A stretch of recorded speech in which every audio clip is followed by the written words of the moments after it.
1.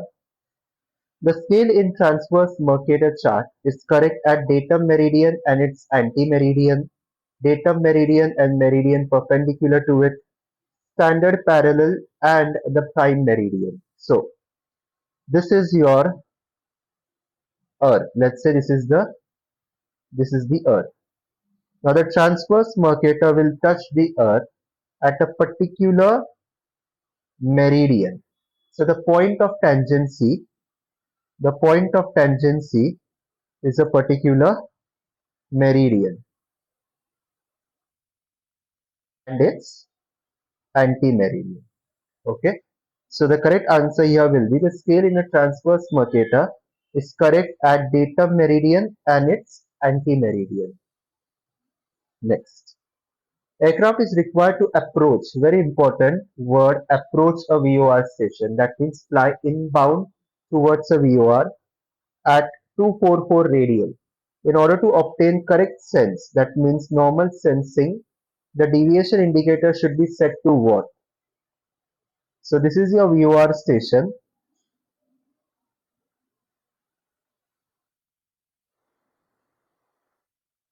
and you are going to approach this VOR station on radial 244. So radial 244 is this. The reciprocal of that is radial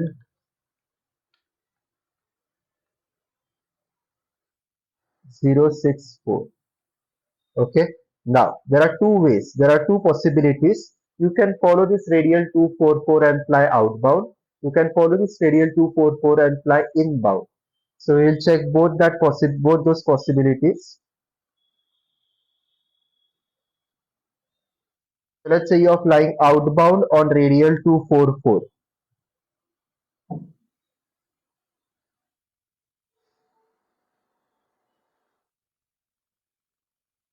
Okay, if you are flying outbound on radial 244, what inputs will you get? So first you will write 244 in the OBS. You will get a from indication because you are flying away from the station, and provided you maintain the center line of this radial, the CDI indication will also remain in the center. It will remain in the center. Next, if you follow this radial 244 and fly inbound, what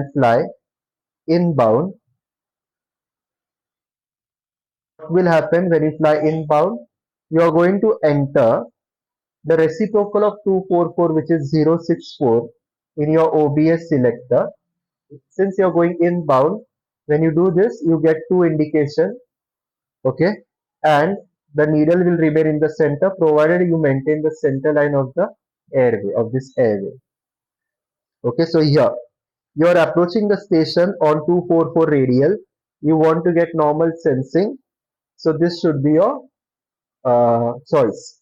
OBS selected 064, two indication and needle in the center.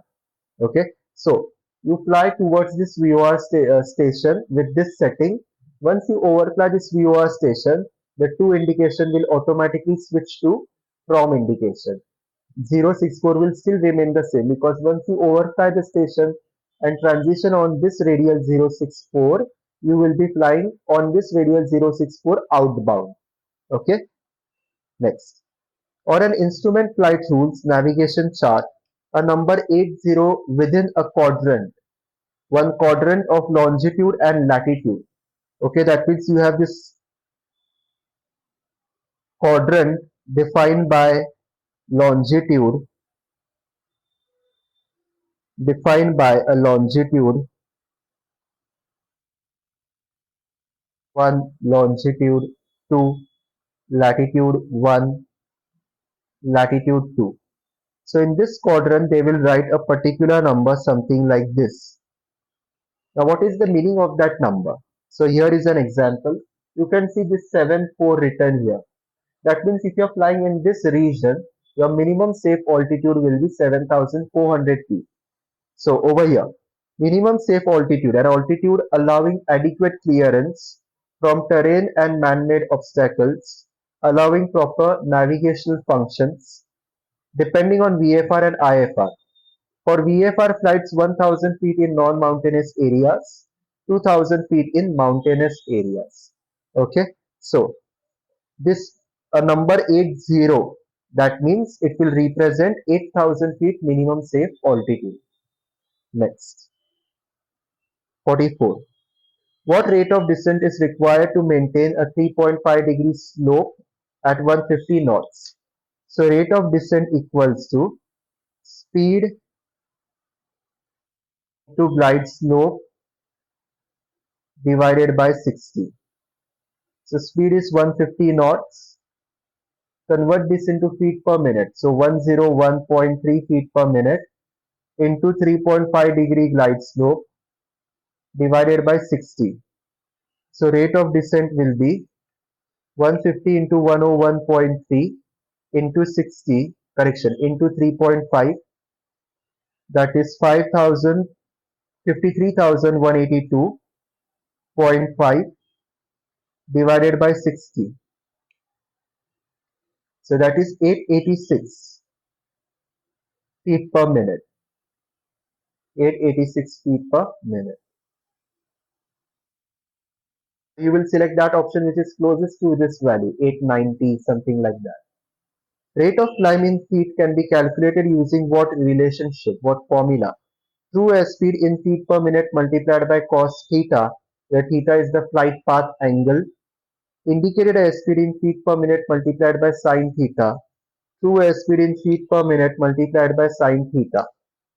So, rate of climb. So, rate of climb is equal to this V, that is your true airspeed multiplied by sine theta. Okay. What is your flight path angle? It is the angle between the horizontal and your flight path. So your flight path is uh, your flight path is elevated. Okay, you are climbing to a higher altitude, and this is the horizontal datum. So your flight path angle is the angle between them.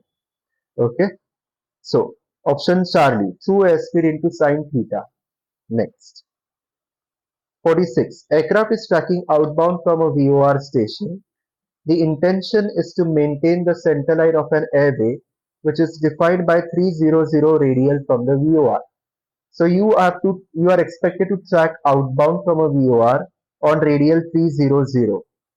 Now the bearing of the VOR, the OBS bearing, shows the aircraft is on 295 radial. Okay, you are expected to fly radial 300, but the radial you are positioned on is 295. And at the same time, the DME distance is 85 nautical miles. Determine the aircraft displacement from the airway center line. So that means determine the lateral displacement, okay, off track distance from 300 radial. So let's draw this. This is your north datum. This is your VOR station. This is 295 radial. This is radial 300. Okay.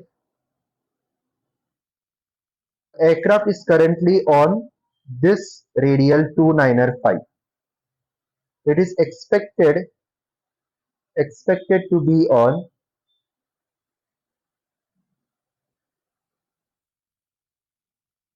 radial 300.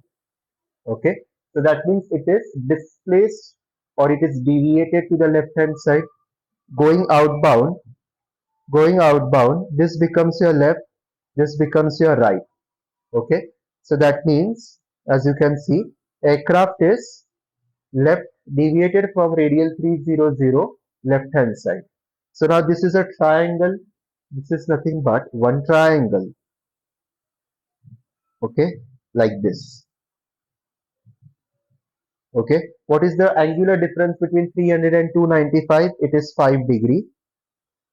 The DME distance is 85 nautical mile. We have to find this offset or off track distance x. So let's use 1 in 60 rule formula, which states track error angle equals to distance off track into 60 divided by distance gone. So 5 degree equals to distance of track x. Distance got 85 into 60. So x equals to 85 into 5 divided by 60. Is 85 into 5 divided by 60, it is 7 nautical miles. Okay. Let's use tan theta formula. Tan theta is opposite upon adjacent. Tan of 5 degree equals to x divided by 85. So x equals to 85 into tan 5. So tan 5 into 85 is 7.4 nautical miles. So approximately 7 nautical miles. So you are going to select Bravo. Next. The sequence of colors of an airspeed indicator is white, green, yellow, red. So you always start with the white color. Now the lowest limit of the white, now you can see the white arc is the lower limit of the white arc is lower than the lower limit of the green arc. Okay. So white arc is a little bit extended. It's more extended than the green arc. Okay. On the back side, on the lower side in terms of the lower numbers. So first you encounter white arc, then followed by green arc, yellow, and then the red. Any parallel of latitude is a rum line. Okay. This is, let's say this is your earth,